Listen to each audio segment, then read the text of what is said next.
मने नमः। ओम श्री गुरुभ्यो ओम मातृशक्तये नमः। ओम असतो मा सद्गमय तमसो मा ज्योतिर्गमय मृत्योर्मामृतम्। ओम शांति शांति शांति।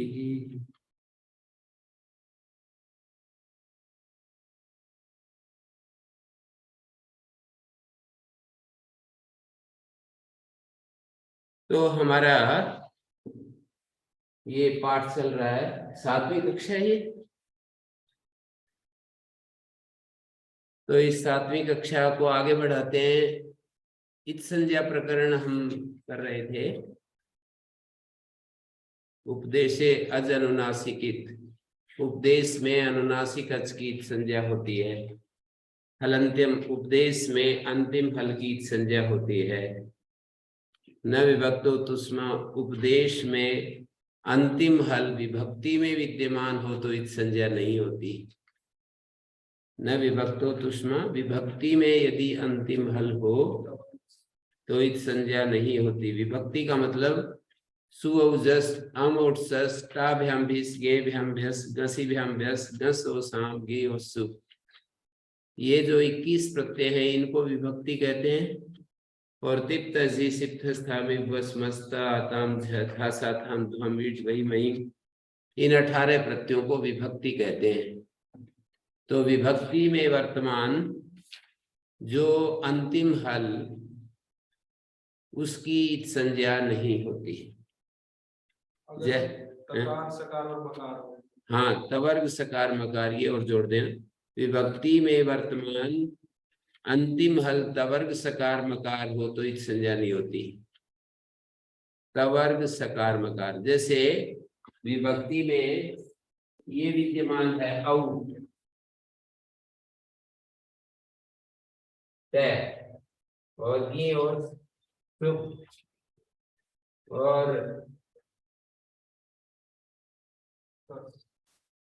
बस सु और जस अम और सस ताभ्याम भीस गेभ्याम भ्यस गस और साम गसीभ्याम भ्यस गी और सुख गस और साम गी और सुख। तय और प, इसकी तो इत संज्ञा हो जाएगी। विभक्ति में तय और प अंतिम हल है ना, लेकिन तवर्ग सकार मकार की संज्ञा नहीं होगी। तवर्ग सकार और मकार, विभक्ति में तवर्ग सकार मकार की संज्ञा नहीं होती। हलंतम को रोक रहा है, हलंतम को रोक रहा है, हलंतम को मना कर रहा है। एक कार्य की प्राप्ति होती है, एक उसको रोकने वाले सूत्र होते हैं, उनको निषेध सूत्र कहते हैं। जैसे हलंत्यम इत संज्ञा कर रहा है तो उसके लिए निषेध वचन बना दिया कि अमुक अमुक जगह पर इत संज्ञा नहीं होगी। अंतिम हल यदि तवर्ग सकार मकार हो तो तवर्ग मानी त थ द ध न, तो इनकी संज्ञा नहीं होती। जैसे तिप्तस जी सिप्थस था मिवस मस त आताम झ था सा थाम ध्वम इट वही मही, तो इनमें तिप्स सिप मिप, देखिए तिप सिप और मिप और इट, प और ट की तो संज्ञा हो जाएगी। तिप सिप मिप में प की संज्ञा हो जाएगी, इट वही मही में ट की संज्ञा हो जाएगी। लेकिन तिप तस थी सिप थस था, इनमें स की संज्ञा नहीं होगी। अंतिम हल तो ये भी है, अंतिम हल ये भी है, तो इसकी तो संज्ञा हो जाती है पर इसकी संज्ञा नहीं होती। राजकुमार जी क्यों नहीं होती इसकी संज्ञा? तस और थस में इस संज्ञा क्यों नहीं होती और इसकी क्यों हो जाती है? राजकुमार जी से पूछ रहे हैं। हाँ हैं, भूल गए राजेंद्र जी? देखो यहाँ तो हलंत्यम सूत्र लग रहा है पर यहाँ न विभक्तो तुष्मा लग रहा है। एक एक सूत्र कहाँ लग रहा है कहाँ नहीं लग रहा है ये हमको देखना है। कहाँ एक सूत्र कार्य कर रहा है और कहाँ नहीं कर रहा ये हमको देखना है। तो टिप्स टिप्स तस थी है, तस में और थस में हलंत्यम सूत्र कार्य नहीं कर रहा, और तिप सिप मिप और इट वही महिम में इट जो है इट वही महिम महिम में इसकी भी हलंत्यम सूत्र कार्य कर रहा है। महिम के गय की इत संज्ञा हो रही है, गय की इत संज्ञा हो रही है, इस टय की भी इत संज्ञा हो रही है। ठीक है, पकड़ में आ रहा है? कुछ बात समझ में ना आए तो पूछना चाहिए, तुरंत तुरंत पूछना चाहिए, देर नहीं करनी चाहिए। बोलिए। इसकी संज्ञा लास्ट में क्यों नहीं हो रही है? गय की संज्ञा हो रही हलंत्यम, गय की संज्ञा हलंत्यम से हो रही है। केवल स और थस तस तस इसकी नहीं हो रही। क्यों? न विभक्तो तुष्मा। क्यों हो रहा है उसके लिए भी एक सूत्र होता है, क्यों नहीं हो रहा उसके लिए भी एक सूत्र होता है। हैं? कोई कार्य हो रहा है तो उसके लिए भी एक सूत्र। जैसे मैं यूं कहूं कि भाई अमुक विद्या 5वीं कक्षा के या 10वीं कक्षा के 12वीं कक्षा के बच्चे आज वहां पर गांव में जाएं, तो ये मेरे आदेश से ही तो जाएंगे। और मैं कहूं उन बच्चों में से अमुक अमुक बच्चे ना जाएं, तो मेरे आदेश से ही तो नहीं जाएंगे। ऐसे मैं बोल रहा हूँ।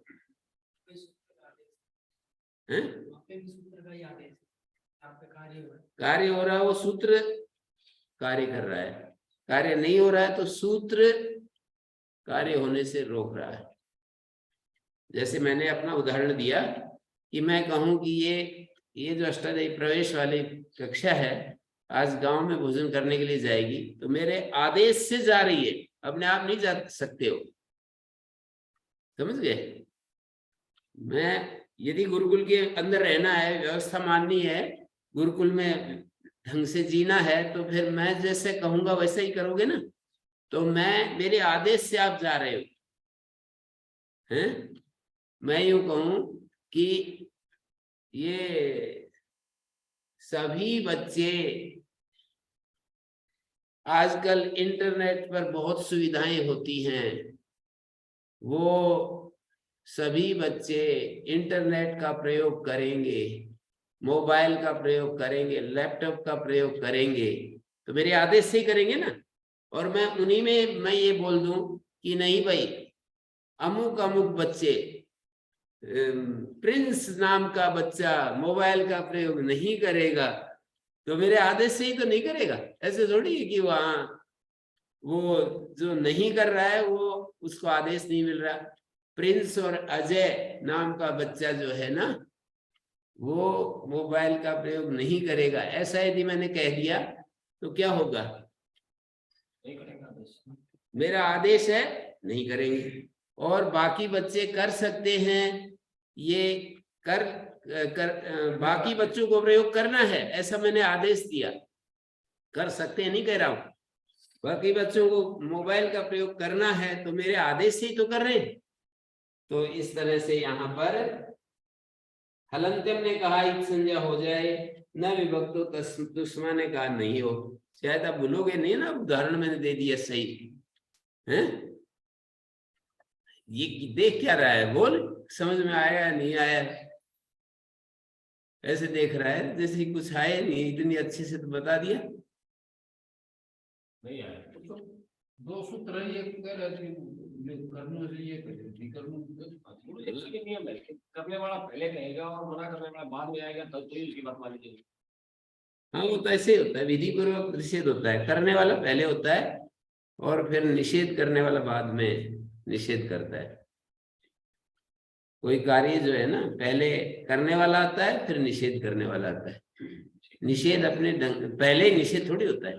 निषेध जो है वो उसको ओवरटेक कर जाएगा, जो विधि है उसको ओवरटेक कर जाएगा। जी जी, ऐसा क्या सिर्फ इसी प्रसंग में होगा या हर एक प्रसंग? हर एक प्रसंग नहीं, निषेध ओवरटेक करेगा, पर पूरे के पूरे को ओवरटेक कर दें तब तो निषेध करने का और विधि करने का कोई मतलब ही नहीं ना, है?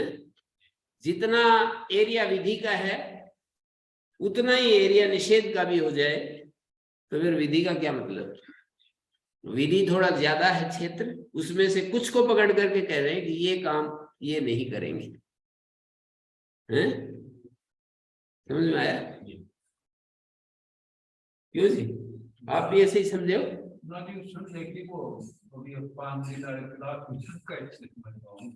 ये तो आगे भी ये तो आप 5 दिन क्यों एब्सेंट रहे? क्यों? बस ये घर गृहस्थी का काम मस्ती। अच्छा, तो कोई बात नहीं, इनसे वो पढ़ते रहो योग दर्शन, इसमें जरूरी है सिंह फसाना। सीखना तो योग योग करे, योग दर्शन इतना जरूरी नहीं, ये है जरूरी। ये तो अब नहीं आएगा, एक बार पिछड़ गए ना फिर वो रेस में जो आगे निकल गए उनको कभी पहुंच सकता है कोई? एक बार जो पहुंच गए ना आगे, दौड़ लगाते हैं ना, तो एक बार जो थोड़ा आगे निकल गया ना फिर पीछे वाला तो पीछे ही रहता जाएगा, वो कभी भी नहीं पहुंच सकता उनको।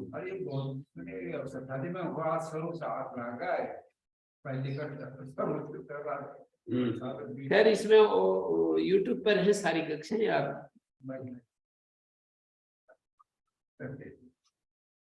तो देखिए मैं ये कह रहा था सुओजस अमोटसस ताभ्याम भिस, भ्याम के मैं की संज्ञा हलंत्यम से कर दें, भ्याम के मैं की संज्ञा हलंत्यम से हो जाएगी, हलंत्यम सूत्र अंतिम हल की संज्ञा करता है, तो भ्याम के मैं की संज्ञा हो जाएगी या नहीं होगी? ये लिख देता हूँ, चलो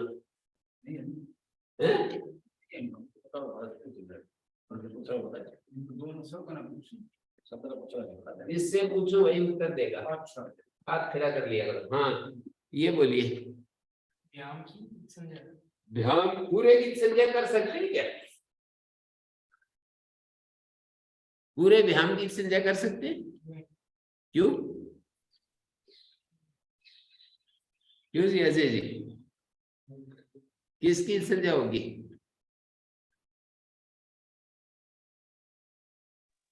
किसकी संज्ञा होगी भ्याम में? हाँ राजकुमार जी, किसकी होगी? राजकुमार जी और ये क्या बोलते हैं अजय जी और इसको गौतम, इनको नहीं आ रहा समझ में शायद, है ना? आपको नहीं आ रहा? इस भ्याम के मैं की संज्ञा किससे होगी? हाँ हलंत्यम से होगी, तो इसकी कर दें संज्ञा। हाँ जी सुजाता जी, इत संज्ञा इसकी हो जाएगी या नहीं होगी? भ्याम के मैं की। सुजाता जी सुन रही है मेरी बात? भ्याम भिस, भिस के से की संज्ञा हो जाएगी या नहीं? नहीं होगी। क्यों? क्यों नहीं होगी?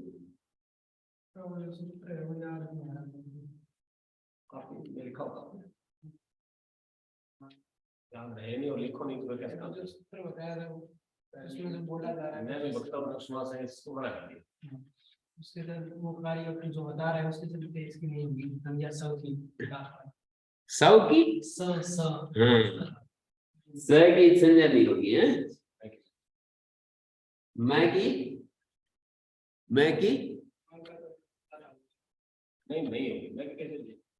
तुष्मा बोल रहे हो, तू मानी तवर्ग स मैं, इनकी संज्ञा नहीं होती।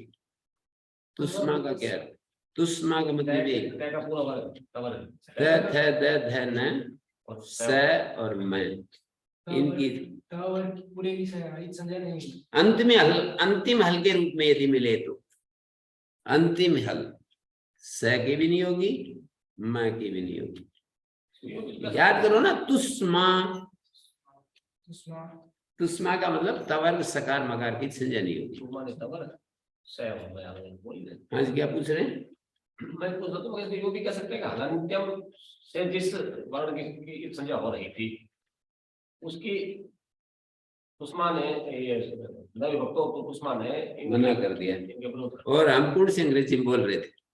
आपने जिस तरह से कहा था दूसरे तरीके से बोलने के लिए मैं पूछ रहा था कैसे नहीं, दूसरा तरीका भी नहीं था, मेरा भी यही तरीका था। आपने कहा था कि अंतिम हल की यदि अंतिम हल हो तो ऐसा कहा था। अंतिम हल की संज्ञा होती है पहला, और अंतिम हल विभक्ति में तवर्ग सकार मकार हो तो नहीं होती, यही तो बोला है। अंतिम हल में ही तो प्राप्त है, अंतिम हल में ही मना कर रहे हैं। तवर्ग सकार मकार जहां एक संज्ञा प्राप्त है वहीं तो निषेध कर रहे हैं। जहाँ हलंत होंगे वहीं पे एक संज्ञा होगी। अंतिम हल, हलंत मत बोलो, अंतिम हल, जहां अंतिम हल होगा वही एक संज्ञा प्राप्त है, और जहां प्राप्त है वही निषेध है। न विभक्तो तुष्मा। मैं यहाँ पर बताऊंगा कि ये ब्रह्मचारी लोग मोबाइल प्रयोग करें, इनसे ज्यादा, इनको ज्यादा लाभ होगा। यदि मोबाइल लैपटॉप प्रयोग करेंगे तो अधिक लाभ हो जाएगा। और फिर मैं कहता हूं कि भाई ये करेंगे तो हानि हो जाएगी, इनको नहीं करना है, तो फिर क्या होगा? जहां प्राप्त था वहीं तो निषेध होगा। ये थोड़ी कि वहां गांव के बच्चे के लिए निषेध, इसी नाम का कोई बच्चा हो, मान लो गांव में कोई इसी नाम का बच्चा हो, अजय नाम का बच्चा हो, प्रिंस नाम का बच्चा हो, और गौतम नाम का बच्चा हो कोई इसमें कानपुर में, वहां थोड़ी जा करके ये वाक्य निषेध करेगा। जिस एरिया में निषेध हो रहा है उसी एरिया में ना, जिस एरिया में विधि हो रही है उसी एरिया में तो निषेध होगा। तो आगे देखिए, न विभक्तो तुष्मा आदि टुडुआ, ये कहता है आदि में, आदि ही, ये रे को विसर्ग हो जाएगा जब पद अलग अलग करेंगे ना, तो आदि ही अलग हो जाएगा। ई टू और डू, इनका रूप चलाएं, इस शब्द का रूप चलाएं, ई टू डू भानु भानु भानव, ई टू डू वाह, ऐसे रूप चलेंगे।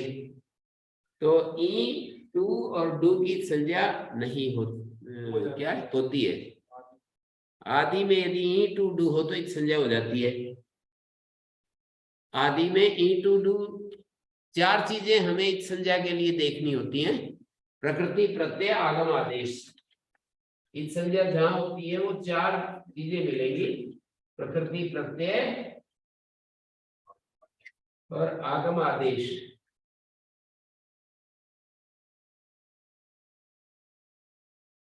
आगम आदेश जो होते हैं वो प्रकृति को होते हैं या प्रत्यय को भी होते हैं। इसके नीचे मैंने लिखा आगम आदेश, तो प्रकृति को ही आगम आदेश होते हैं या प्रत्यय को भी आगम आदेश होते हैं प्रिंस?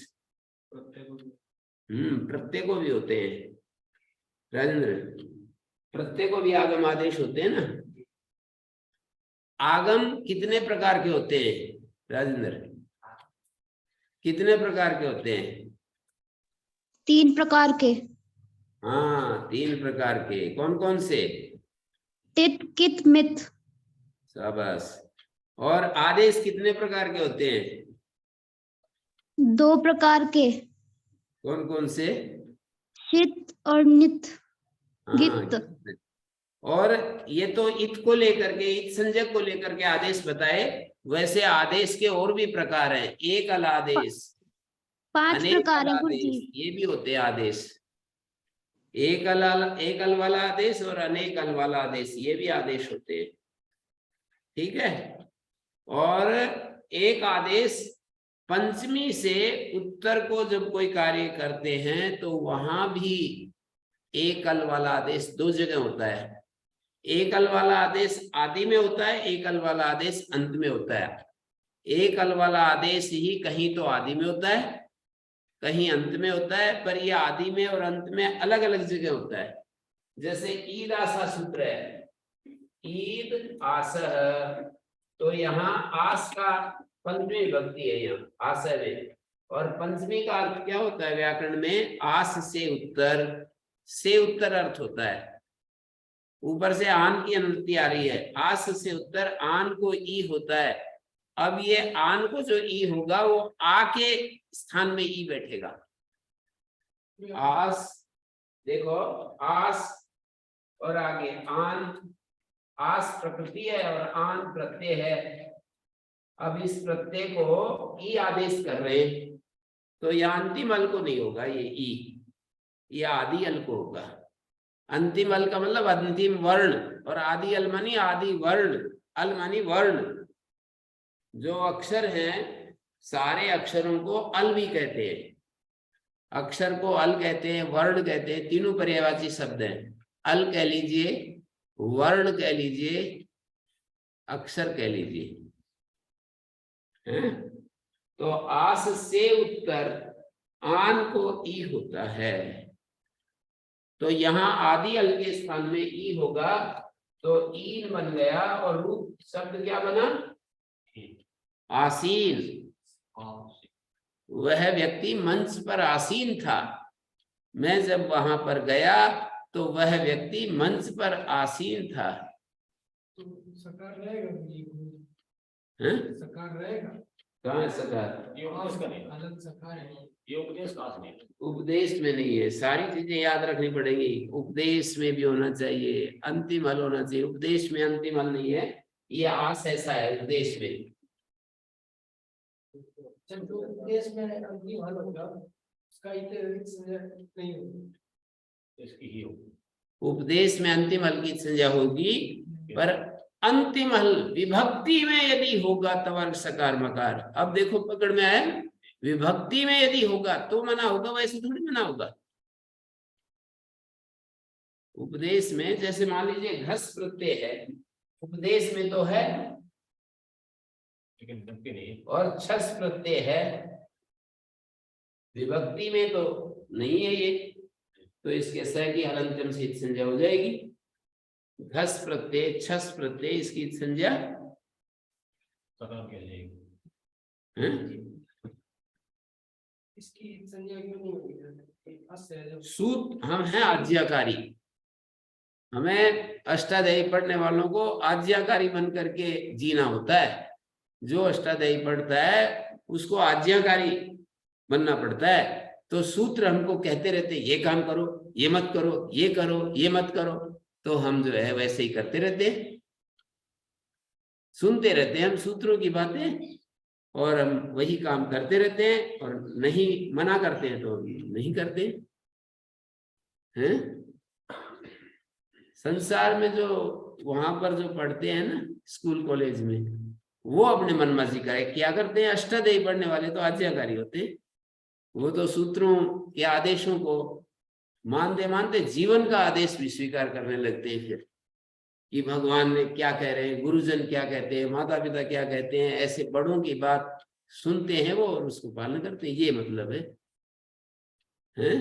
जैसे हमने कहा जिसमें जो रोग, वैद्य जो है उसको वैसी दवा देता है ना, भाई पेट भर के खाओ। गौतम तुम्हें ज्यादा पेट भर के नहीं खाना है, हैं? अब मैं सबको तो कह रहा हूं कि पेट भर के खाओ, पर गौतम को कह रहा हूं कि नहीं गौतम, ये एक्चुअल में कह रहा हूं, गौतम को ज्यादा नहीं खाना चाहिए, नहीं तो बीमार पड़ेगा। एक्चुअल में ये बात कह रहा हूं। हमारा एक शरीर का स्वास्थ्य होता है, एक मन का स्वास्थ्य होता है।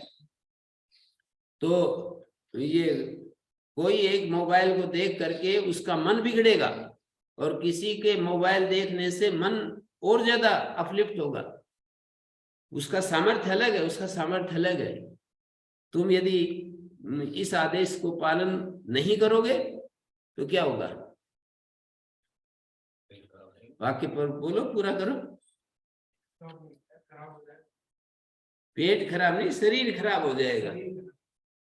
हाँ, तो ये सूत्र यही कर रहे हैं हम, ये करो, ये मत करो, ये करो, ये मत करो, हैं?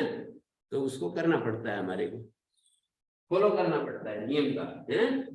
तो मैं ये कह रहा था कि ये सुजाता जी आप बोल रही थी कि सित आदेश और गीत आदेश और एक आदेश होते हैं, एक आल आदेश और अनेक आल आदेश। अनेक आल आदेश जो होते हैं वो सबके स्थान, संपूर्ण के स्थान में होते हैं, और एक अल आदेश कहीं तो अंतिम अल को होता है, कहीं आदि अल को। ये भी सूत्री बताते हैं। यहाँ तो जो कुछ भी उल्टा पुल्टा होता है, आगे पीछे होता है, सब सूत्र ही बताते रहते हैं। यहाँ बोले तो ये आदेश हुआ, जो एक अल आदेश है ना, ई एक अल वाला है। एक अल वाले आदेश कहीं तो आदि में होंगे, कहीं अंत में होंगे। यहाँ आदि में क्यों बने? आदि में आदेश परस्य आदेश पर एक सूत्र है, समझ गया। वो सूत्र पूछना चाह रहे हैं, मतलब सूत्र, या सूत्र यदि सामने आ जाएगा तो ये तो आज्ञाकारी है, तुरंत समझ जाएंगे कि सूत्र ने आदेश दिया है इसलिए ऐसा करना है। आगे पर मैंने षष्ठी से अगर सूत्र में कहा गया है, नहीं, पंचमी से उत्तर को कोई कार्य कहा है तो वो आदि अल के स्थान में होगा। परस्य उच्यमानम कार्यम आदेर अल स्थाने भवति। पर को कहा हुआ कार्य आदि अल के स्थान में होता है। पूर्व को कहा हुआ कार्य, दो तरह के कार्य होते हैं, ध्यान दो सुजाता जी, ध्यान देने की बात है। कहीं पूर्व को कार्य कहे जाते हैं, कहीं पर को कार्य कहे जाते हैं। पूर्व को कोई कार्य कहा है तो वो अंतिमल को होगा, और पर को कहा कार्य वो आदि अल के स्थान में होगा। ये दो बात यदि समझ ली तो बहुत बड़ी उपलब्धि होगी आज की। तो ये ईद आशा सूत्र तो ये कह रहा है कि ईद का, ईद जो नहीं, सूत्रों में अनुवृत्तियां हैं, वो सारा नहीं देख पा रहे हो आप, तो इसलिए कह रहे हो ये तो कह रहा है। आपको ये नहीं पता कि वो क्या कह रहा है।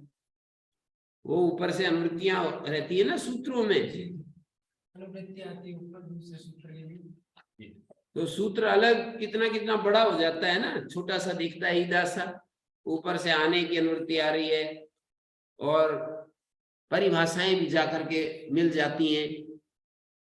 तस्मादिति उत्तरस्य पहले अध्याय के पहले पाद का सूत्र है, उठ करके 7वें अध्याय के दूसरे पाद का कितना नंबर 83 ईद आशा 73 नंबर सूत्र में जाकर के उपस्थित हो गया। ईद आशा सूत्र तो है 73, 7 3 2 73, 7 2 73, 7 2 73 है, और तस्माद इत्युत्तर से 1 1 62, यहां से उत्तर से पद उठा और वहां जाकर के उस सूत्र में मिल गया। एक 66 नंबर सूत्र है ना, 1 1 66, तस्माद उत्तर से 66 है ना, तो यहां से उत्तर से इतना हिस्सा उठा और ईद आशा 7 2 73 नंबर सूत्र में जाकर फिट हो गया। ऐसे भी केवल अनुवृत्तियां नहीं जाती, ऐसे भी जाते हैं सूत्र हैं, काम करने के लिए तो जाएगा, जिसके लिए कहा गया। हाँ जाएंगे, तो यहां से उत्तर से चला गया, ठीक है। और आधे परस्य सूत्र से उठ करके आधे चला गया। अब पूरा सूत्र क्या बना, और अंगात सूत्र से अधिकार सूत्र है, अंगस्य सूत्र का अंगात चला गया, विभक्ति बदल गई, षष्ठी का प्रथमा पंचमी में बदल गया। तो सूत्र का अर्थ क्या बना, आस अंगात उत्तरस्य आदेर अला स्थाने ई आदेश हो गई, और स्थाने चला गया षष्ठी स्थाने योगा से। देखो ध्यान से, मौका आ गया है समझने का। एक जगह चीज समझ में आ गई तो सैकड़ों जगह सूत्रों का अर्थ ऐसे ही प्रक्रिया से बनेगा। सूत्र क्या है अपने पास, ईद आशा। इस सूत्र में उत्तरस्य और परस्य एक ही चीज होती है, यूं समझ लो आप। उत्तरस्य और परस्य दो चीज नहीं है, एक ही चीज है, ठीक है।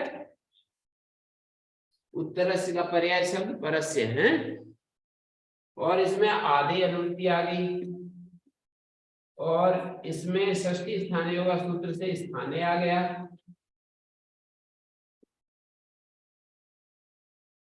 और अंगात आ गया। ये विभक्ति भी परिणाम क्या होता है उसको भी समझ लो। जैसे अंग से षष्ठी का एक वचन है, तो षष्ठी विभक्ति पंचमी में बदल गई। अर्थवशात विभक्ति विपरिणामा एक नियम है। अष्टाध्यायी सूत्रों के अलावा भी कुछ नियम याद रखने पड़ते हैं।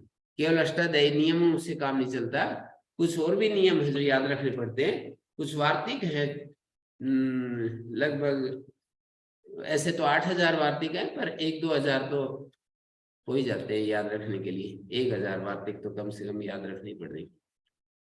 8000 मतलब 8000 वार्तिक में से 1000 वार्तिक हैं। तो अब ये पूरा सूत्र अपना ये बना दी हैं। और जो प्रथमा विभक्ति होती है उसको अर्थ करते समय सबसे लास्ट में बोलेंगे। सूत्रों का अर्थ करने का तरीका बता रहा हूं। प्रथमा विभक्ति जो होगी ना उसको सबसे लास्ट में बोलेंगे। अब ऐसे बनाइए, आशय अंगात, आशय अंगाद उत्तरस्य आदे हे अला स्थाने, अलो अंत्यस्य से अला की भी अनुवृत्ति आ रही है। अलो अंत्यस्य से अला की अनुवृत्ति आ रही है, ये भी लिख लो। आदे अला स्थाने ईकारादेशो भवति, ऐसा सूत्र बना, सूत्रार्थ बना। आशय अंगाद उत्तरस्य आदे हे अला स्थाने ई भवति। ईत मानी ई, ईत शब्द का अर्थ है ई।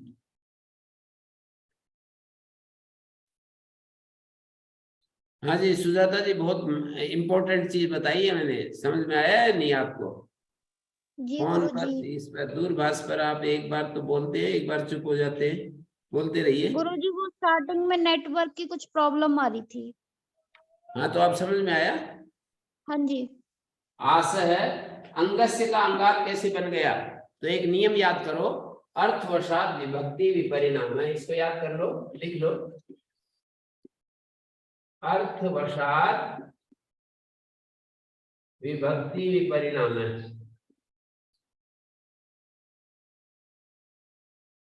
रुड़की वाले बच्चे समझ रहे हैं? हाँ जी रुड़की वाले बच्चे, इसके लिए गुरुजी वो प्रसाद वाला हैं? प्रसाद के लिए होगा। अंगात तो है, प्रसाद ये वार्तिक है, ये अंगात है। अंगस्य को अंगात जो बनाया वो इस नियम से बनेगा। हाँ जी रुड़की वाले बच्चे समझ रहे हैं? चलो ठीक है। अर्थवशात विभक्ति विपरिणाम है।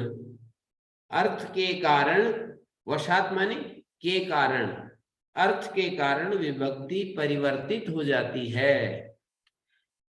विभक्ति विपरिणाम माने विभक्ति बदल जाती है।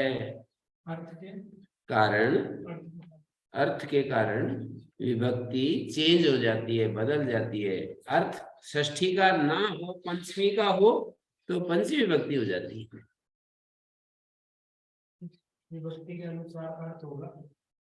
विभक्ति के अनुसार अर्थ होगा, उल्टा कर दो, उल्टा कर दो इस बात को। विभक्ति के अनुसार अर्थ ना हो रहा हो, नहीं नहीं, विभक्ति के अनुसार अर्थ होता है ये तो ठीक है, पर उल्टा कर दो इस वाक्य को, अर्थ के अनुसार विभक्ति हो जाती है। अर्थ के अनुसार विभक्ति होगी, उसमें क्या होगा? ये नियम लागू हो गया। अर्थवशात विभक्ति विपरिणाम परिभाषा है ये। इसका पूरा अर्थ क्या होगा? सूत्र का पूरा अर्थ के कारण विभक्ति बदल जाती है। जैसे मैं यूं कहूं कि श्री आचार्य दयारामस्य उच्चानि गृहाणि, इस वाक्य का हिंदी अनुवाद करो।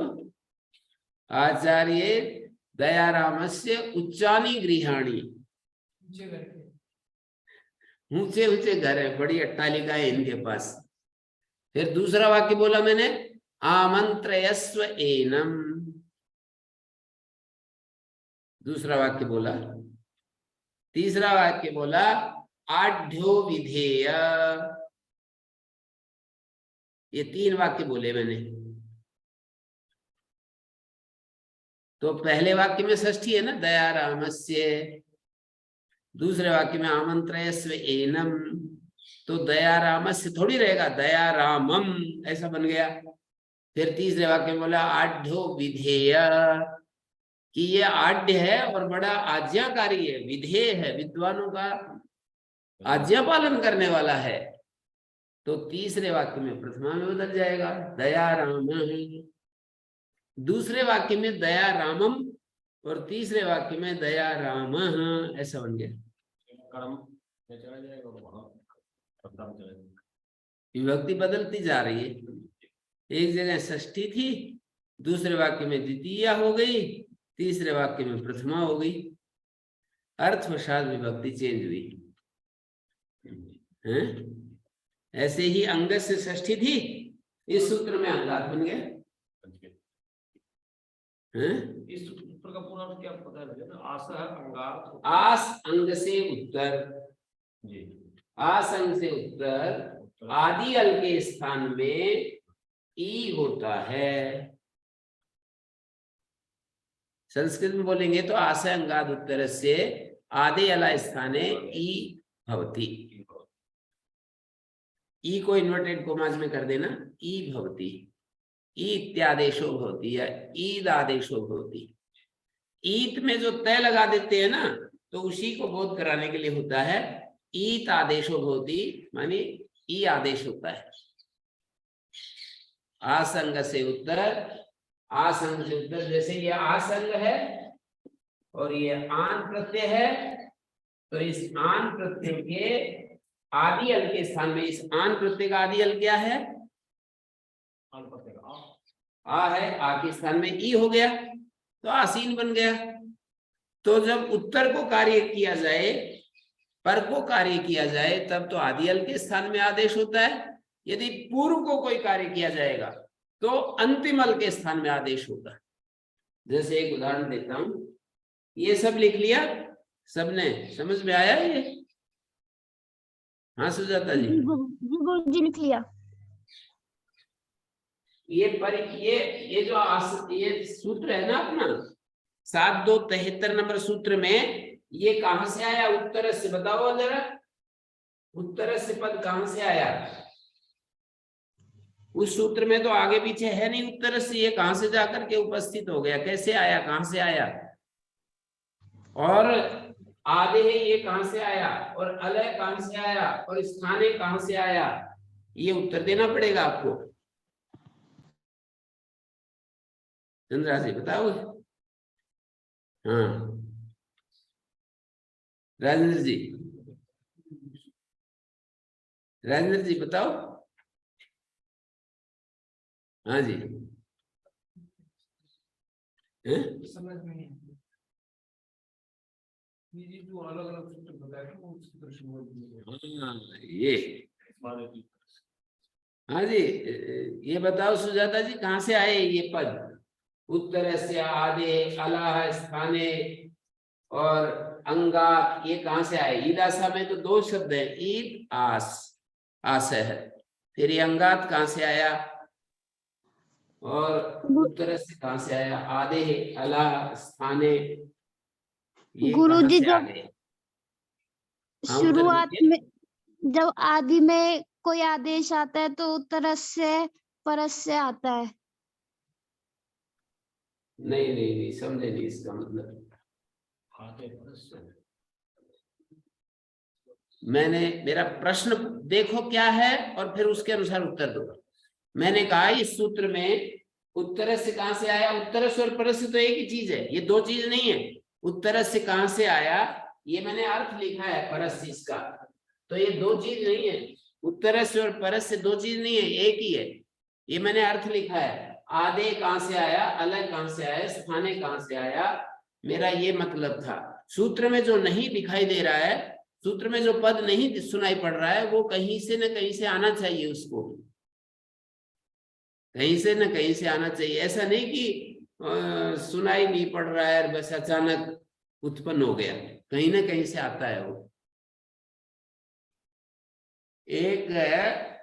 एक व्यक्ति के पास दिव्य शक्तियां थी, तो उसने वो मतलब हर बार मेरे को ला करके देते थे, इस बार ये प्रसाद दिया है। मतलब ऐसे ही आकर के उसके ऊपर पड़ जाती थी वो चीज, समझ में आया? जैसे ड्राई फ्रूट्स, बादाम, किशमिश, छुआरे, ऐसे ही ऐसे आकर के पड़ जाते थे। फिर मैंने उपाय निकाला, मैंने कहा इस बार गीता मांगना, कि मेरे को गीता चाहिए। तो बोले मैंने तो पहले बताया नहीं, चुपचाप बस रात के समय ये क्रिया होती थी, तो मैंने तो बताया नहीं। तो मैंने कहा इस बार हमको गीता चाहिए। तो ऐसे कहते ही और एकदम से गीता आकर के धम से पड़ी। तो वो जहां से आई वहां खाली हुई, ऐसा नहीं कि वहां से बिना ही उठे वो वहां आ गई। किसी दुकान पर से वो उठी, एक क्षण में ही आती थी वो वहां से। मतलब ये आश्चर्य की बात नहीं है, ऐसा होता है। इससे बड़ा आश्चर्य और क्या होगा? हैं? इससे बड़ा आश्चर्य और क्या होगा? तो ये नहीं कि वो वहां भी रखी है फिर ये उत्पन्न हो गई, यहाँ पर उत्पन्न होगी, ऐसा नहीं। मतलब अभाव से भाव नहीं होगा। अभाव से भाव नहीं, वहां से वो खाली हुई जहां वो गीता रखी हुई थी। या इसी तरह बादाम, छुआरे, किशमिश, काजू आकर के गिरते थे ना, तो वो वहां से खाली होते थे जहां से वो आते थे। ऐसा नहीं कि यहीं उत्पन्न हो गए, ऐसा नहीं। ये कोई योग दर्शन वाली सिद्धि है या कुछ और है? हाँ, सिद्धियां बहुत बड़ी बड़ी योग दर्शन की तो खूब है, इससे भी बड़ी बड़ी है, हैं? ये तो छोटी सी है, योग दर्शन में तो बहुत बड़ी बड़ी है, हैं? तो जैसे एक आदमी किसी को देखते ही बोले आज देखते ही ये मन की बात कैसे बताएंगे। सुबह 4 बजे है ना, मन में संकल्प करके गए कि आज हम भोजन करना है। 4 बजे प्रणाम करने के लिए गए, बोले आज पता लग जाएगा ये कैसे मन की बात जानते हैं। तो वो जैसे ही प्रणाम किए, अपने सेवक को बोले अरे भाई इनको जो है ना पाकशाला में ले जाओ, भोजन कराओ, हैं? तो ये जो है कहीं ना कहीं से आते हैं, उत्तर से कहीं से आया है, आदे कहीं से आया है, अला कहीं से आया है, स्थाने कहीं से आया है। ऐसा नहीं कि अचानक ये उत्पन्न हो गए यहीं पर, ऐसा नहीं। तो अंगात की आया है, सूत्र में तो ईद आस है, 2 ही तो पद हैं, और ये कितने पद इकट्ठे हो रहे हैं? ईद आस 2 ही थे ना, अंगात, उत्तर से, आदे है, अलाह, स्थाने, इतने। और एक भवती क्रिया भी जुड़ जाती है, वो भवती क्रिया का अध्यार करते हैं। अध्यार का मतलब होता है गम्यमान पद को उच्चारण करना। जैसे मैं कहूं सिट डाउन, तो यू का अध्यार करेंगे, हैं? जैसे मैं यूं कहूं थैंक्स, तो फॉर यू का अध्यार करेंगे। अध्यार ये होता है, अध्यार समझाया मैंने। हम केवल इतना बोले थैंक्स, तो इसका मतलब फॉर यू का अध्यार कर लिया। वाक्य पूर्ति के लिए, वाक्य पूर्ति के लिए कुछ न कुछ जोड़ना पड़ता है। सिट डाउन, तो यू का अध्यार करेंगे, यू सिट डाउन। तो ऐसे ही यहाँ पर इस वाक्य के अंत में ईद भवती, भवती का अध्यार कर लेंगे, हैं? ईद भवती, इसका अध्यार कर लेंगे। जैसे सिट डाउन में यू कहां से आ गया, हैं? थैंक्स में फॉर यू कहां से आ गया? कोई आपकी तरफ देख के कहेंगे खाना खा लो, तो आप खाना खा लो, आप बोल क्या? आप कहां से आ गया? आप खाना खा लो, ऐसे तो नहीं बोला खाना खा लो, खाना खा लो जी, हैं? तो यहाँ ये बताना, उत्तर देना होगा कि ये जो भी सूत्र में दिखाई नहीं दे रहा है, वो कहीं ना कहीं से जुड़ा है आकर के। तो अंगात कहाँ से आया? तो छठे अध्याय के चौथे पाद का पहला सूत्र है, देखो अष्टाध्यायी 6-4-1।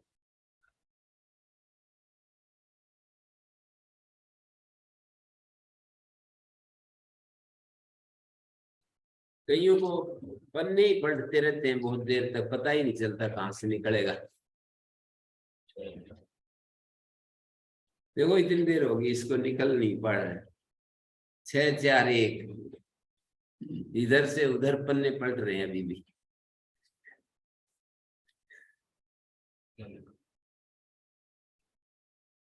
लिखा रहता है ना।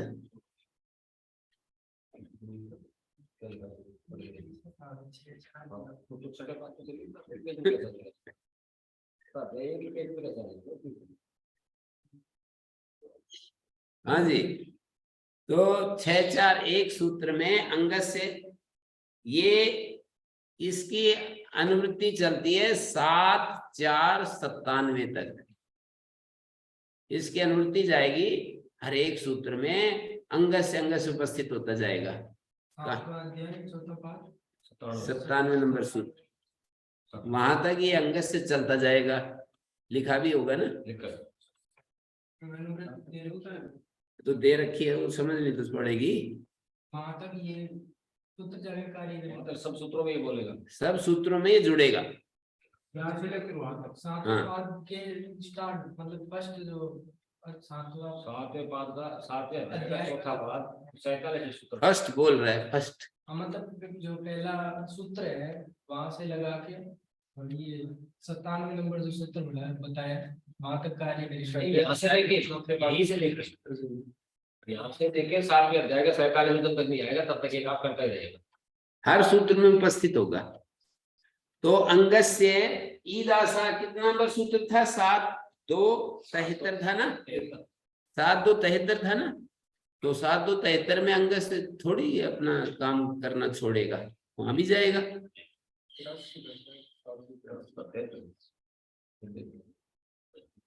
पता नहीं, आप 73 बोल रहे थे, मैं तो 73 बोल दिया। 83 होना चाहिए, 83। इतने लोग बोल सुन रहे हैं और ये सब चुपचाप बैठे हैं।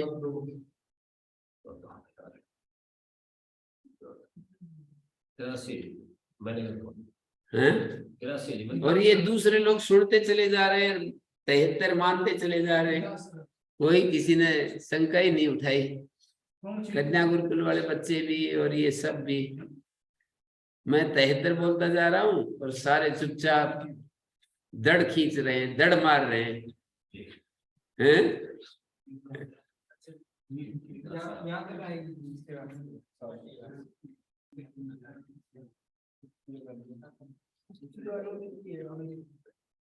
तो अंगस से आ रहा है और वो अंगस से षष्ठी विभक्ति से पंचमी में बदल जाएगा। बस इतना परिवर्तन होगा। ईदासा सूत्र है, इस सूत्र में अंगस से आकर के अंगात बदल जाएगा, विभक्ति पंचमी में बदल जाएगी। जो अंगस षष्ठी थी ना, वो अंगात बन गया। अंगस से षष्ठी का एक वचन है, अंगात पंचमी का एक वचन है, तो अंगस से पंचमी के एक वचन में बदल जाएगा, ये कह रहा हूं।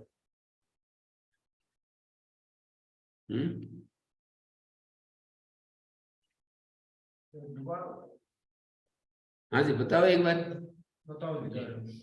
ये अंगस से जो अनुवृत्ति इसमें आई है, अंगस पद की, वो षष्ठी का एक वचन है, वो पंचमी के एक वचन में बदल गया, अंगात हो गया। इसका अर्थ जब करेंगे तो अंगात अर्थ जुड़ेगा, अंगस्य का अर्थ नहीं जुड़ेगा, अंगात का अर्थ देगा वो। अंगस्य अंगात का अर्थ देगा। अंगस का मतलब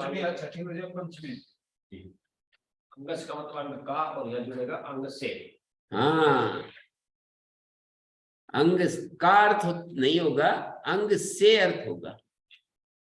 आस अंग से उत्तर, और ये उत्तर कहां से आ गया?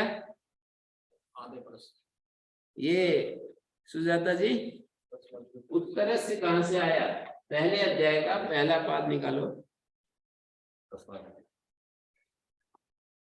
पहले अध्याय का पहला पाद निकालिए, 53 नंबर सूत्र निकालिए। आधे परस सूत्र से आधे आ गया और 66 नंबर सूत्र से उत्तर से आ गया है।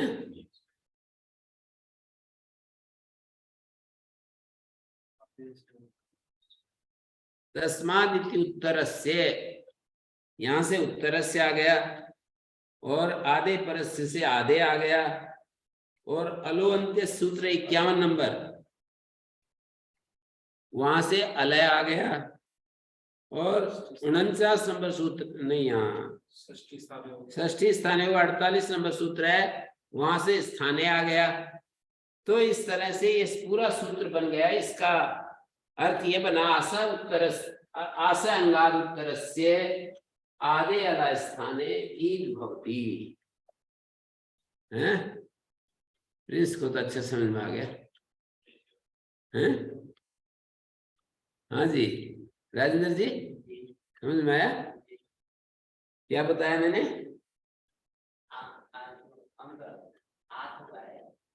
अंगद से तो अंगात बन गया, फिर क्या क्या हुआ आगे बताओ?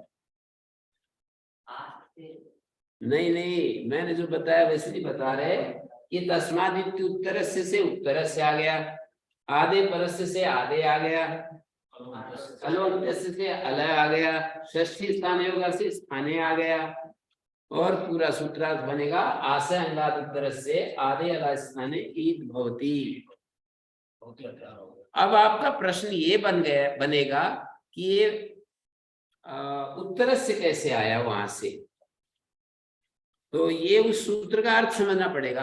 आधे परस्य से आधे कैसे आया, षष्ठी स्थाने योगा से स्थाने कैसे आया और अलोअंत्य से अलय कैसे आया, ये सारी चीजें आपको उन सूत्रों के अर्थ जानने पड़ेंगे। जहां से ये आ रहे हैं ना, उन सूत्रों का जो अर्थ है वो जानना पड़ेगा हैं? तो तस्माद् इति उत्तरस्य से उत्तरस्य कैसे आया, तो इसका अर्थ ये हुआ जहां भी पंचमी विभक्ति होगी अष्टाध्यायी में, वहीं पर उत्तर से उपस्थित हो जाएगा। जैसे यहाँ आशय में पंचमी है ना, तो यहाँ उत्तर से उपस्थित हो गया। फिर उत्तर को जहां भी कार्य किया जाएगा वो आधे और अला ये दोनों पद उपस्थित हो जाएंगे। ऊपर से अलय की अनुवृत्ति आ रही है, आधे है और अलह ये दोनों पद उपस्थित हो जाएंगे। और जहां भी षष्ठी विभक्ति होगी वहां स्थाने पद उपस्थित हो जाएगा। ऐसे नियम बना दिया पूरी अष्टाध्यायी के सूत्रों का अर्थ करने के लिए। जहां भी पंचमी होगी वहां उत्तर से उपस्थित होगा और जहां पर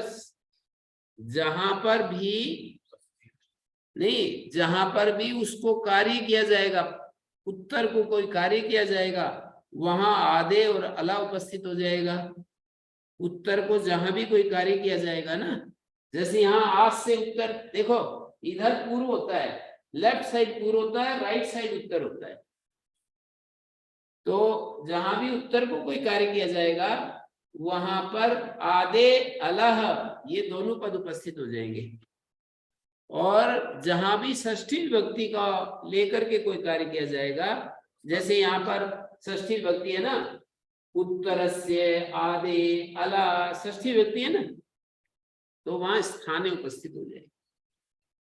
जहां भी षष्ठी विभक्ति होगी वहां स्थाने उपस्थित हो जाएगी हैं? तो उत्तरस्य आधे अला स्थाने ईद भवति, ऐसा सूत्रार्थ बना। षष्ठी विभक्ति होगी वहां स्थाने उपस्थित हो जाएगा।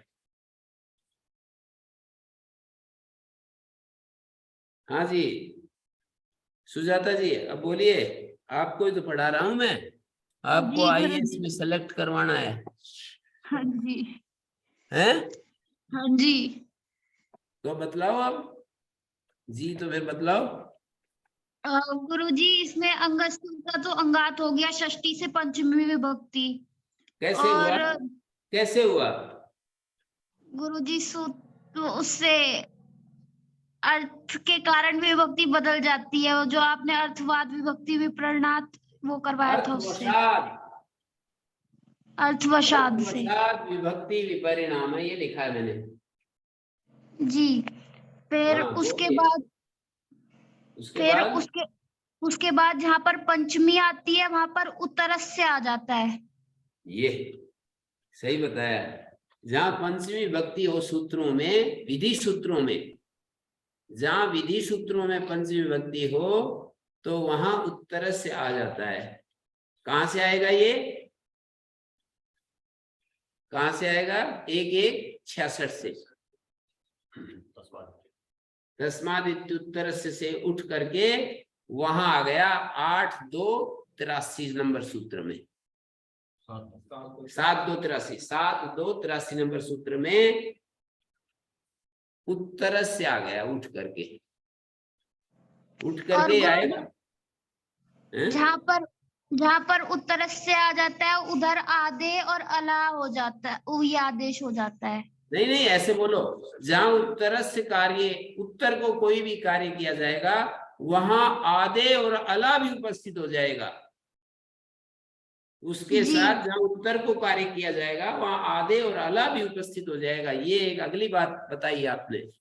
फिर एक और बात बताओ गुरुजी, फिर ये षष्ठी विभक्ति है, जहाँ पर षष्ठी विभक्ति होगी वहां पर स्थाने आ जाएगा। खाने और में फिर उपस्थित हो जाएगा और क्रियापद भवती का अध्यार हो जाएगा, है? या गुरुजी। स्यात् का अध्यार हो जाएगा या भवती का अध्यार हो जाएगा। तो पूरा सूत्रार्थ क्या बना? प्रथमा विभक्ति का अर्थ सबसे लास्ट में बताना है। पंचमी से शुरू करके आशा अंगात उत्तरस्य आदे अला स्थाने ईद भवती, ये पूरा सूत्र का अर्थ बना। ठीक है? हाँ जी। केवल आपने दोहरा दिया या समझ भी लिया? गुरुजी, आ गया समझ में। ये तो ठीक है। अब देखिए एक और चीज बताना चाह रहा हूं।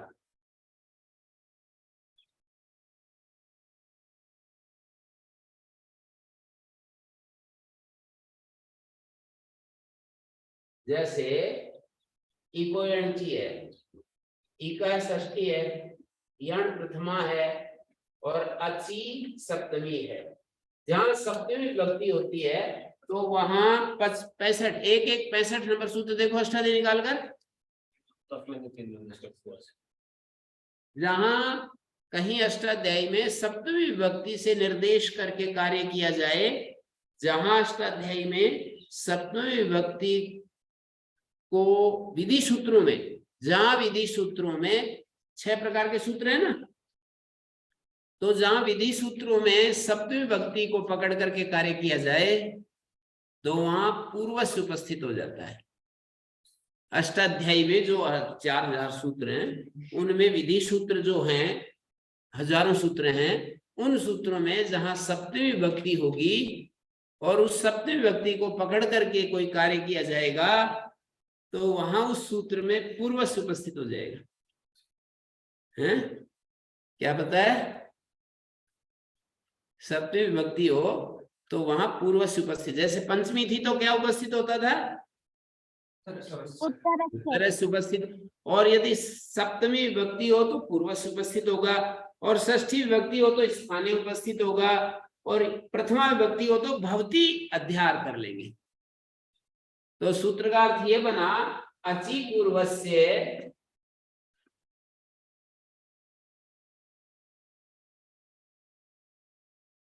इका स्थाने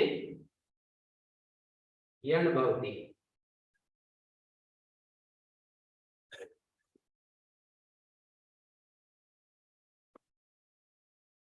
सूत्रार्थ समझ में आया? ये जो अचि है ना, इस सप्तमी के कारण पूर्वस्य उपस्थित हो गया। जैसे पंचमी हो तो उत्तरस्य उपस्थित हो जाता है, और यदि सप्तमी हो तो क्या उपस्थित होता है? पूर्वस्य उपस्थित हो जाता है। तो अचि पूर्वस्य, अच के पूर्व इक के स्थान में, अब ये इक जो है षष्ठी विभक्ति है, तो जहां षष्ठी होती है वहां स्थाने उपस्थित हो जाता है। तो अच के परे रहते इक के स्थान में यण होता है, ऐसा सूत्रार्थ बना। और यण प्रथमा है इसलिए इसकी यण प्रथमा विभक्ति है, प्रथमा विभक्ति जहां भी होती है वहां भवती क्रिया आ जाएगी, ऐसा नियम है। अचि पूर्वस्य इका स्थाने यण भवति। ये प्रथमा कैसे? प्रथमा एक वचन है, वाक वाचो वाचा, ये हलंत है ना ये, ठीक है। सप्तमी विभक्ति हो तो क्या उपस्थित होगा, और पूर्वस्य के साथ निर्दिष्टे का भी अर्थ उपस्थित होगा, और उत्तरस्य के साथ निर्दिष्टे का भी अर्थ उपस्थित होगा। निर्दिष्टे पूर्वस्य, निर्दिष्टे उत्तरस्य, ये उपस्थित होंगे। ये समझ नहीं। जैसे यहाँ पर अचि पूर्व से अव्यवहित पूर्व से, निर्दिष्ट का अर्थ होता है व्यवधान रहित पूर्व। निर्दिष्ट माने निरंतर दिष्ट उच्चरित, व्यवधान रहित पूर्व को। और उत्तरस्य में भी ऐसा ही, अंग आस अंग से उत्तर, आस अंग से व्यवधान रहित उत्तर, कुछ नहीं आता। बीच में और कुछ नहीं आना चाहिए। व्यवधान बीच में आ गया तो व्यवधान होता है, दूसरे का व्यवधान होता है ना, है? तो व्यवधान रहित पूर्व को और व्यवधान रहित उत्तर को, ये अर्थ और जुड़ जाएगा। आस उत्तर से व्यवधान रहित उत्तर को, जैसे आस और आगे आन, ये है ना। तो आस से व्यवधान रहित उत्तर क्या है, ये आन है ना। व्यवधान रहित उत्तर के आदि अल के स्थान में ई होता है, तो इस आन को ईन बन गया। और ये आस हलंत है ना से, तो इसमें मिला दीजिए, आसीन बन गया।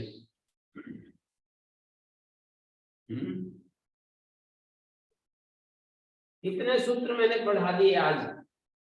ये इतने यदि समझ में आ गए तो आज की अत्यंत ग्रेट अचीवमेंट मानी जाएगी। यदि इतनी बात समझ में आ गई, बैठ गई दिमाग में, तो आज की उपलब्धि बहुत बड़ी व्याकरण के क्षेत्र में, क्योंकि व्याकरण पढ़ रहे हो तो उसकी बता रहा हूं ना मैं, व्याकरण के क्षेत्र में बहुत बड़ी उपलब्धि हो गई है। और व्याकरण के साथ साथ जीवन का मैनेजमेंट भी सीख रहे हो धीरे धीरे, है ना जी।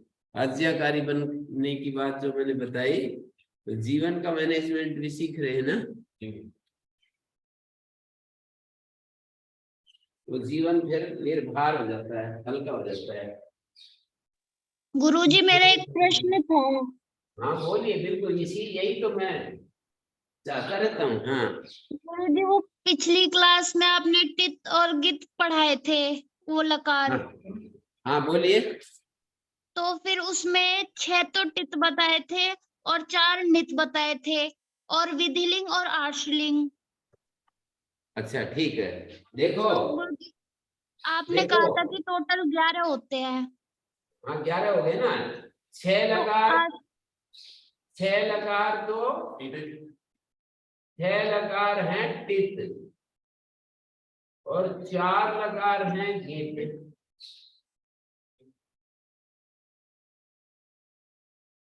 गित ये गय उच्चारण है इसका, गित, ठीक है जी। तो 11 कैसे हुए? ये 4 जो गीत है ना, इनमें लंग, लिंग, लुंग और रिंग, और लिंग 2 हैं, विधिलिंग और आशीर लिंग। तो कितने हो गए, आप गिन के बताओ।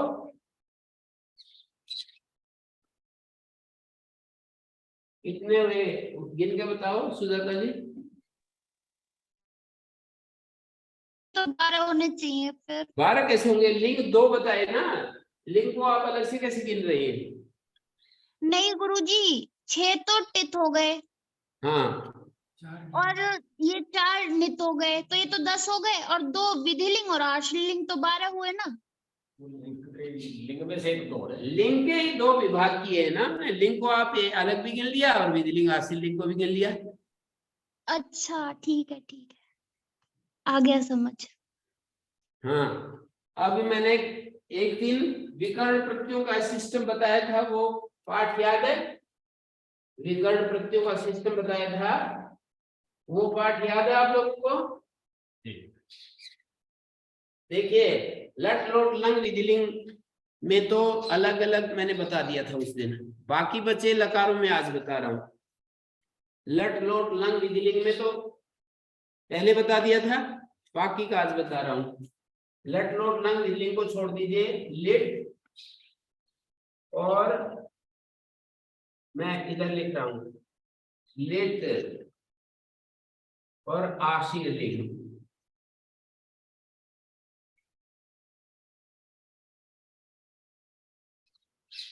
और लुट और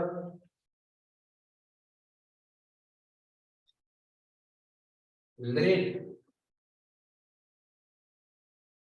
और लुंग और रिंग।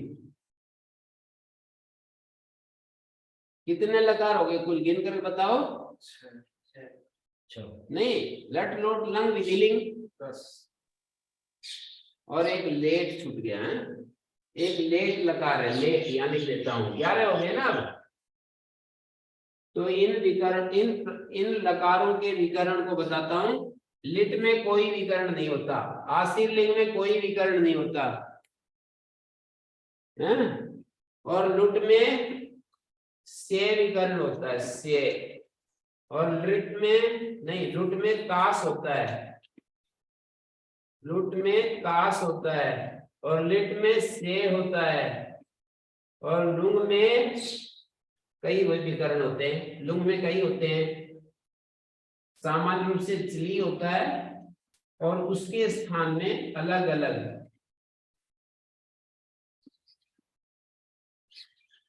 कहीं सिच,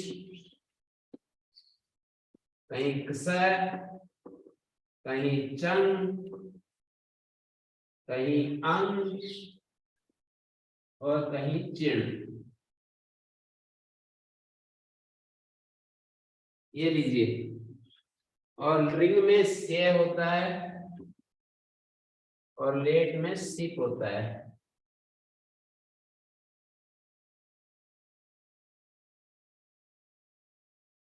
लुंग की व्यवस्था सबसे जटिल है, पर लिख दिए मैंने। देखिए, ये लुंग के स्थान में पहले चली आता है, लुंग के स्थान में नहीं, लुंग के परे रहते पहले चली आता है, लुंग के परे रहते पहले चली आएगा धातु से। ये धातु से होते हैं सभी विकर्ण, इन लकारों में परे रहते होते हैं, इन लकारों के परे रहते होते हैं।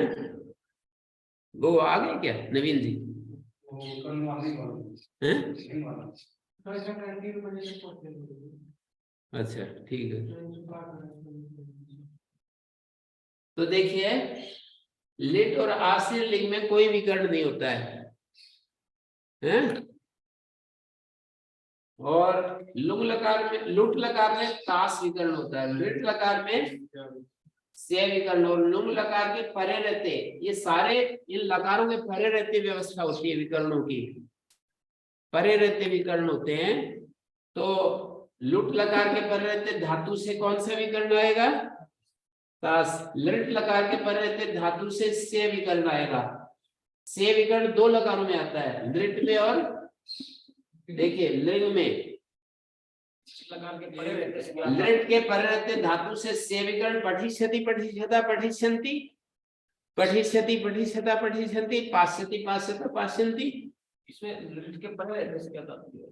परे होता है राइट साइड, पूर्व होता है लेफ्ट साइड। तो कोई गलत मैं सोचा को नहीं किया, बार बार अभ्यास करना पड़ेगा, कोई बात नहीं। तो लुंग के परे रहते पूर्व में ये विकर्ण होते हैं, पहले चली आएगा सामान्य, और चली की जगह कहीं किन्हीं धातुओं से सिच होगा। देखिए ध्यान से, किन्हीं धातुओं से सिच होगा, किन्हीं से क्ष होगा, किन्हीं से चंग होगा, किन्हीं से अंग होगा, किन्हीं से चिण होगा। माने सामान्य तौर से पहले चली आ जाएगा, फिर उनकी जगह आदेश हो जाएगा। उनकी जगह अलग अलग जगह आदेश होते हैं, अलग अलग धातुओं से ये व्यवस्था है। ये थोड़ी जटिल है, बस यही लुंग लकार की विकर्ण व्यवस्था जटिल है बस, है कि कहीं तो सिच हो जाता है, कहीं चंग हो जाता है, कहीं क्षय हो जाता है, कहीं अंग हो जाता है, कहीं चिड़। बस एक ही लकार ज्यादा कठिन है, लुंग लकार,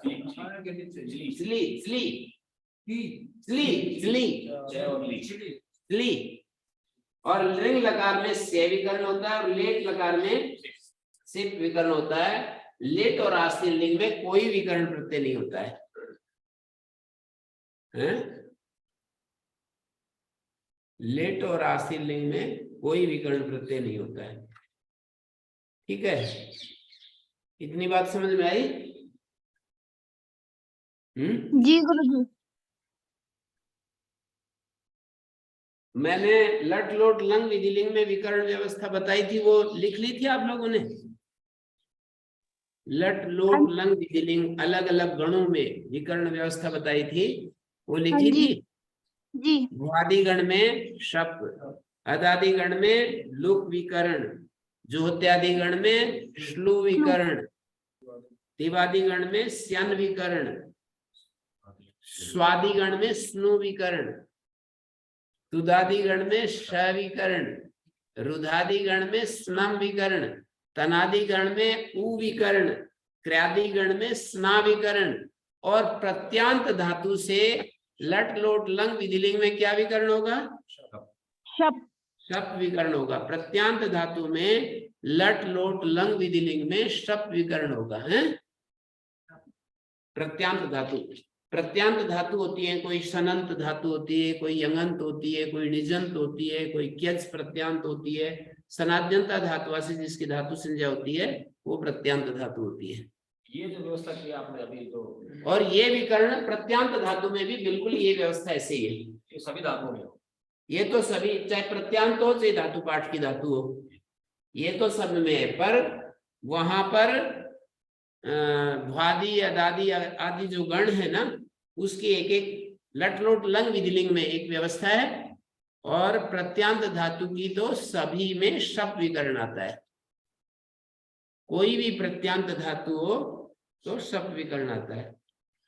ठीक है, इसका जो आपने बताया था ये लुंग है, हाँ। इसके फिर पहले बताया इसके परे रहते पूरा नहीं याद है। परे रहते पूर्व में, परे होता है राइट साइड, पूर्व होता है लेफ्ट साइड, ये याद रख लो। हाँ, ये इसके बारे में परे रहते पूर्व में, परे मानी राइट साइड, पूर्व मानी लेफ्ट साइड। जैसे ये 7 परे है, कक्षा पूर्व है। यह जो लिखा है ना कक्षा 7, तो 7 परे है और कक्षा पूर्व है, 7 से पूर्व है, और 7 जो अक्षर है वो कक्षा से परे है। ये जो प्रत्यय बताए, ये जो विकर्ण बताए, ये धातु से परे होते हैं, धातु से जब परे होते हैं, और लकारों से लकार से अब के बैठा सूद, धातु से तो परे होते हैं और लकार से ये विकर्ण पूर्व होते हैं। ठीक है, लट लोट लंग विधिलिंग के ये गण जो है ना, इनको याद करना पड़ेगा। ठीक है, आप छोटी, अरे हाँ ठीक है, ओम शांति शांति शांति।